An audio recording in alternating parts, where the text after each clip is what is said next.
What's up, everybody? Welcome to Among the Fence. My name is Aaron. Today we're checking out the new album Grizzly by the band Slaughter To Prevail. This is the third studio album from the deathcore / nu metal band. The idea for it started when they moved to Florida to separate themselves from the war going on between Russia and Ukraine. They wrote 1984, the song inspired by the George Orwell novel, which is also in protest to the war going on and their government. It has a really cool squealy kind of riff, but the main takeaway for this song are the lyrics that says, "Please stop the violence, please stop the bloodshed on earth," which I think is actually pretty cool. Like, he's calling for peace in a different type of way. Instead of shaking his fist saying you guys are just monsters, he's just kind of like begging them to just stop, which I kind of like that. Otherwise, the stompy rhythm and Alex's signature growls are exactly what you could expect from this band in this song. I do like the lead melody that pops up here and there though, and if we look at the opening track, Banditos, it also has a different sounding kind of lead part, specifically in the opening. It has a ton of energy that kind of makes you feel uncomfortable at times due to the rhythm, and also the synth that they brought into it adds another layer that I enjoyed quite a bit. I felt like it was something that other bands have been doing within the deathcore scene, and Slaughter To Prevail is finally starting to use it a lot more now. Honestly though, the main riff isn't really too inspiring. Sure, it sounds good, it'll get your head banging at least the first couple times you listen to it,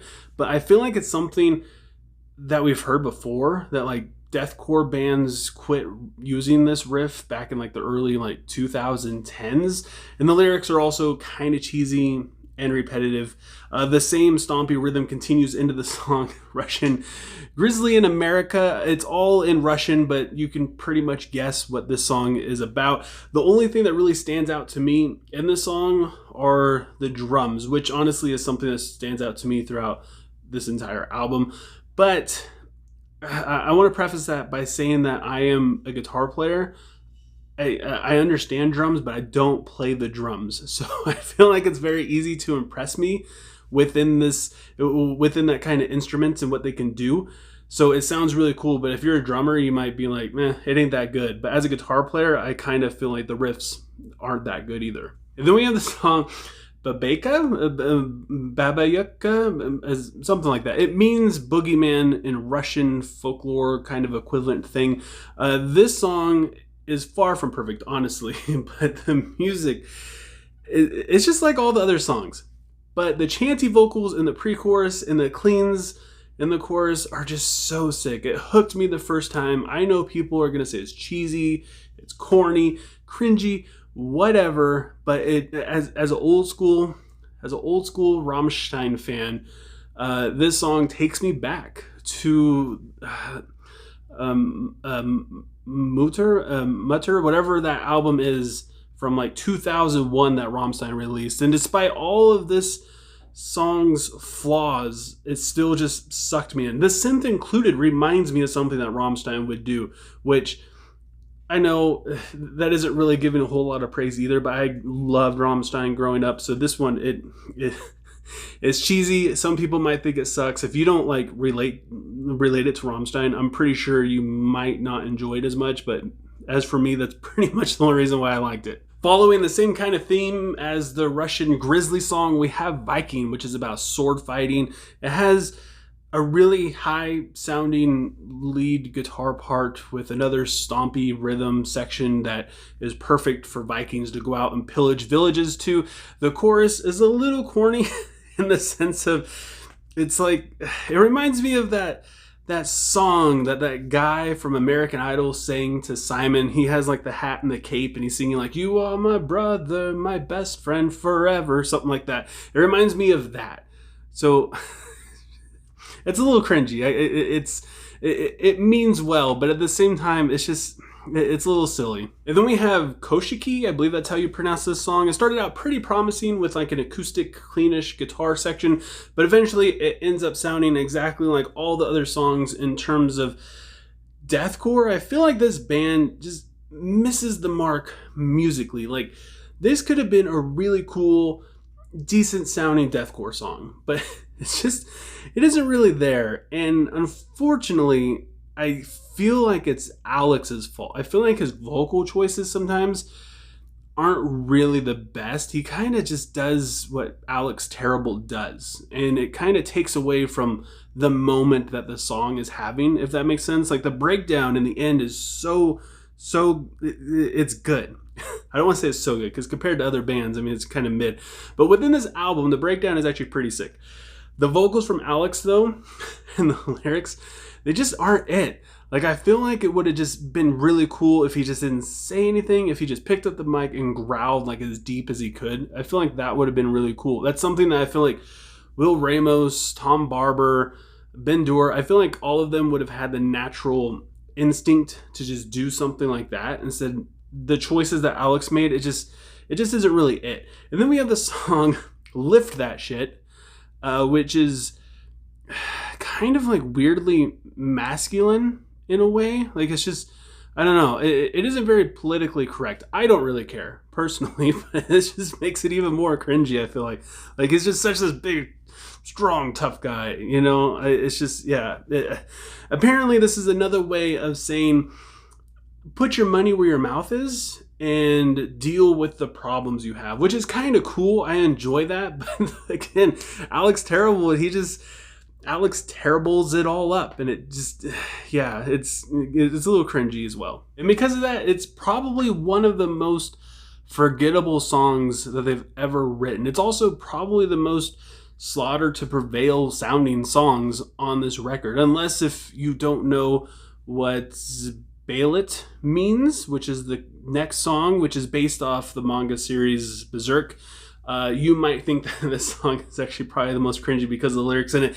It helps me knowing the lyrics, knowing what this song is about, to really get into it. It makes it not sound so silly and over the top. I understand the theme of it, so I understand what Alex is saying. But outside of that, the things he's saying are pretty silly. But again, it gives me strong song Rammstein vibes, which I did enjoy as well. The synth in this is really generic sounding, but at the same time, it just takes me back. It takes me back to that album of Rammstein where they started really incorporating the synth and the orchestration, and it's just so good. In fact, after I listened to this album, I went and listened to that album and admittedly had a way better time. I don't really care that much for Alex's vocals in the verse. The clean to dirty transition thing that he does, it's just meh. Like I said, it's just some of the choices he makes. It's just like, sure, you could do it, but it might sound better if you did something else. And I feel like Alex he doesn't have like the instinct to do that, because he's just kind of like memeing himself up in a way. It's like, how can I make this as ridiculous as possible? And he finds a way to do it. The chorus, though, admittedly, is pretty solid. I think it's one of those moments where if you understand the lore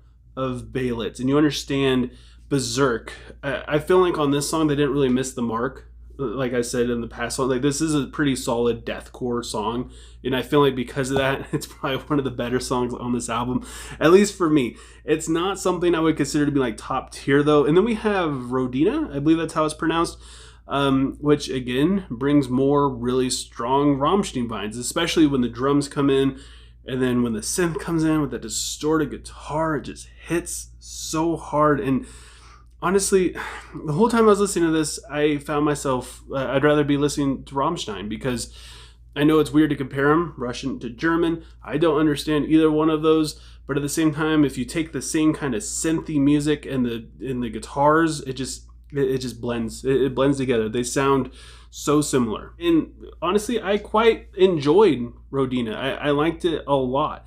It's different from what you would expect, like a slow song for Slaughter to Prevail to write, but at the same time, it still sounds like Slaughter to Prevail. And I don't know, it was a curveball. At first, I didn't know where it was going, and then by the time it was over, I was like, you know what, this is pretty good, and I had to listen to it again. Then we have Conflict, which sounds like it belongs on their last album, Koslam, I believe, which is another way of saying that it sounds like everything else that they've written, but just a little bit better than everything else on this album. Then we have Kid of Darkness, which I think is actually a pretty cool song. I feel like the lead parts, like with the high pitch kind of lead solo-y thing that's kind of hanging out in the background sounds pretty cool, along with the other like squealing sounds and the dissonance and just that kind of clean, chunky guitar riff that it has. I enjoyed that a lot. I liked how they changed that up. It was a nice little touch, very simple to do. And it took almost like 13 songs to get there. Now to address the elephants. There are two elephants in the same room. There are features on this album. I'm Dead features Ronnie Radke. I know a lot of people have their reasons why they don't like him, blah, blah, blah, whatever. Ignoring all of that, just focusing on his performance of this song. On its own, this is kind of an unusual song anyways for the band, right? Alex's vocals are freaking on point in the verse. Listening to this verse, this is exactly what I like. This is someone as talented as him. Why doesn't he do this more often? His snarls are so. I almost thought it was Ronnie, but it was Alex. It sounds so good. We had to wait so long. Actually, this is about the third, fourth song in the album, but at the same time, it's the only song where Alex really does anything different with his vocals. They're super snarly. It doesn't sound like him. I enjoyed it a lot. Ronnie doesn't really do anything. Like, he's in the chorus, but you know, whatever. He doesn't really do anything till the bridge, where he does like that rappy kind of thing where he builds up on his, he just builds up. It just escalates. It's what Ronnie Radke does on every single song. So I mean, he's just kind of there, but like the outro is pretty sick. Other than that, Alex's vocals are phenomenal. That's the main takeaway on this song. And then we have song 3, which features baby metal, but if you listen to it, it actually sounds like a baby metal song featuring Alex Terrible. Like it's a baby metal song through and through. I feel like they wrote the entire song and just like, yeah, I don't understand how it became a thing. If I'm going to be completely honest, I feel like this song should not be on the album at all. It sounds exactly as you would expect a baby metal song to sound with Alex Terrible thrown in there, 100%. But it just feels so out of place. I'm not saying it's a bad song whatsoever. It just should have been a single on its own. Or even it should have just been on one of Baby Metal's albums, because it definitely is not a Slaughter to Prevail song, that's for sure. It messes up the flow of the record. It just, I don't know why it's here. The album is already so long. It's like 15. It's like 76 songs. There's so many songs in this album, and they threw in this random baby metal song and said, yeah, I don't know. You almost forget that you're listening to Slaughter to Prevail once you get to this song. You think you're listening to baby metal, then like the next song, it's like, oh, it's back to it. It feels more like a weird compilation thing.